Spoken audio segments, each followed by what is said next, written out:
Welcome to Hairstyles for the Young and Professional, presented by Madeline Salons and Adolf Biecker Spas and Salons, located in the greater Philadelphia area.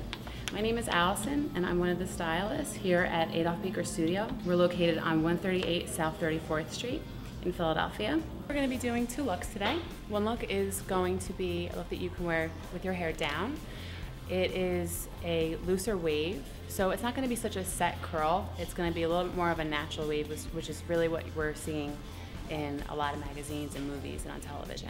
I'm going to be using the Aveda Texturizing Cream. This is a really light pomade. It gives your hair a lot of shine and keeps the flyaways down. It's really great. So I'm just going to use about a dime size. When you apply any type of product on your hair, you always want to start on your ends and then work your way up to the root. You always want to use a product on your hair before you put any direct heat on it, because not using anything on your hair can damage it. A really good flat iron is very important. You definitely want to look for one that has a ceramic plate. The one I have is an Izunami. For one, the edges are a little bit more rounded, so it is easier to get that bend into your hair. And this flat iron is great also because it has a little bit of a spring underneath the plate, and that also just makes it a lot easier to glide through the hair. You want to sort of twist the hair a little bit towards the end, just to give it somewhat of a bend. And it is at a temperature of 350. You don't want to get any lower than 300, and depending on how thick your hair is, you could go up to 400. It's always better to start off small, and if you feel like it's not enough, you can work your way up because you don't want to overheat your hair.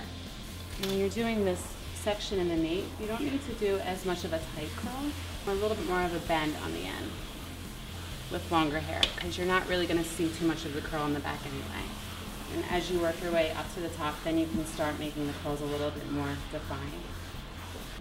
If your hair is a little bit on the thicker side, then you probably want to take sections about 2 inches or so in diameter.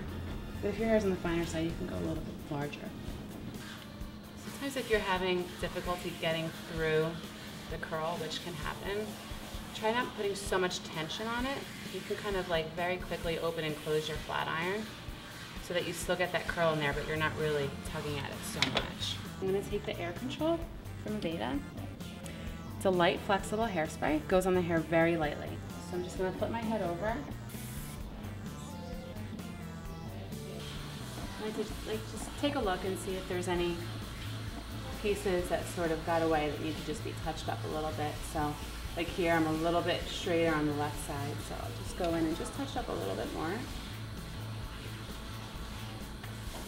Okay.